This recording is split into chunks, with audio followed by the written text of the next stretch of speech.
আসসালামু আলাইকুম রহমতুল্লাহ বরকাতুন। দেখেন, আজকে একটি বক্স খুলেছি। বক্সটি রানীর নতুন রানীর সেল দিয়েছি। দেখেন, আমি বক্সটি খোলার সাথে সাথে আমাকে একটা আঘাত করে নিয়েছি। দেখেন, আপনারা অবশ্যই বুঝতে পারছেন আসলে এটা কোন সময় করে, যখন আপনাদের বক্সে নতুন রানীর সেল দিবে তখনই আপনারা বক্সগুলো খোলার পরে দিয়ে আপনাকে আক্রমণ করবে। এই সময় আপনারা কীভাবে এই আক্রমণের হাত থেকে বাঁচতে পারবেন সেটা অবশ্যই আপনারা ভিডিওতে দেখতে পাচ্ছেন।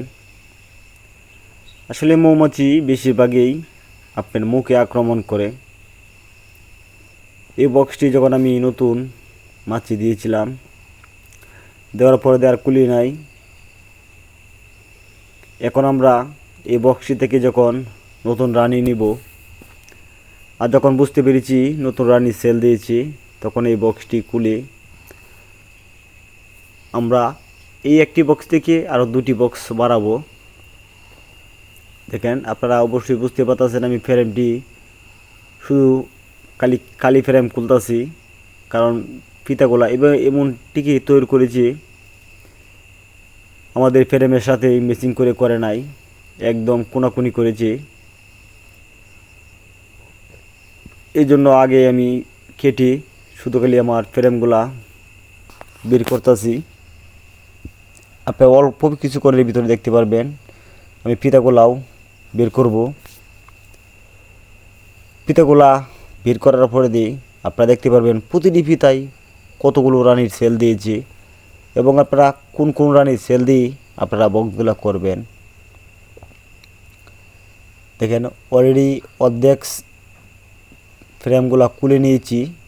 এখন পর্যন্ত ফিতাগুলা বের করে দিতে পারি নাই, কারণ একদম কোনাকুনি। তো আজকের একটি ভিডিও থেকে আপনারা বুঝতে পারবেন এবং দেখতে পারবেন যে আমরা কীভাবে প্রতি বছর মৌমাছির বক্স বাড়াই। এই সময় যদি আপনারা মৌমাছির বক্স না বাড়াইতে পারেন, তাহলে আপনারা মৌমাছিগুলো পালতেও পারবেন না। কারণ এই সময়েই রানীর সেল দেওয়ার সাথে সাথেই অনেক সময় পুরান রানীটা মারা যাবে। কারণ কেন মারা যাবে, যখন রানী সেল দিবে, সেল দেওয়ার পরে দিয়ে নতুন রানী বের হবে এই সেল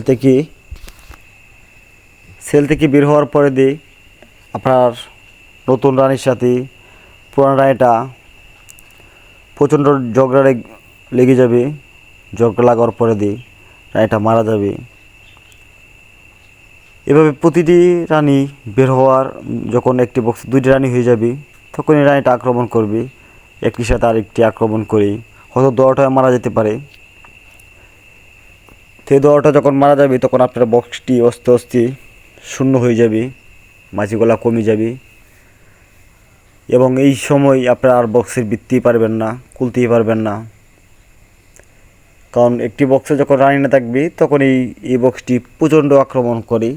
এই দুটি সময়ই মৌমাছিগুলো বেশিরভাগ কামড়ায়। এক হলো রানীর সেল দেওয়ার সময়, আরেক হলো রানীটা মারা গেলে। আপনারা অবশ্যই অলরেডি বুঝতে পারতেছেন আমি একটা ফিতার দেখেন কী পরিমাণে রানী সেল দিয়েছি, এবং সবটি সেলেই আপনার পরিপূর্ণ,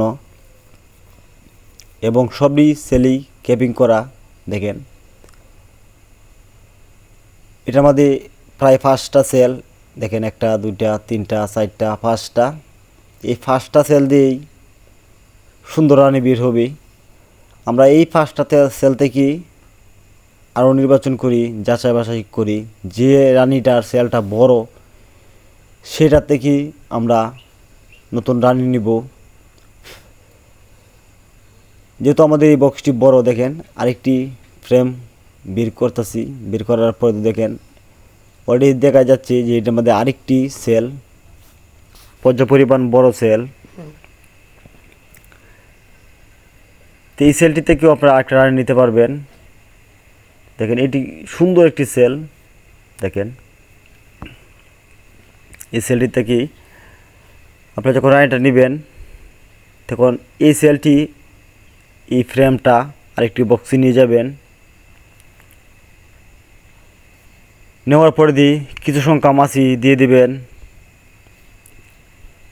এবং পারলে 2টি ফিতা দিবেন। 2টি ফিতা থেকে ডিমগুলো বের হয়ে আসবে, রানিটাও বের হয়ে আসবে। রানিটা বের হওয়ার পরে কতদিন পরে আপনারা কুইন গেটগুলো খুলে দিবেন। এটি অন্য ভিডিও থেকে দেখে নেবেন। দেখেন এটার মধ্যেও রানির সেল, প্রতিটি ফিতাতেই রানির সেল দিয়ে থাকে, কিন্তু সব সেল তো নেওয়া সম্ভব না। কোনো একটি বক্স থেকে আপনার 2টি আর 2টি বক্স বাড়াইতে পারবেন।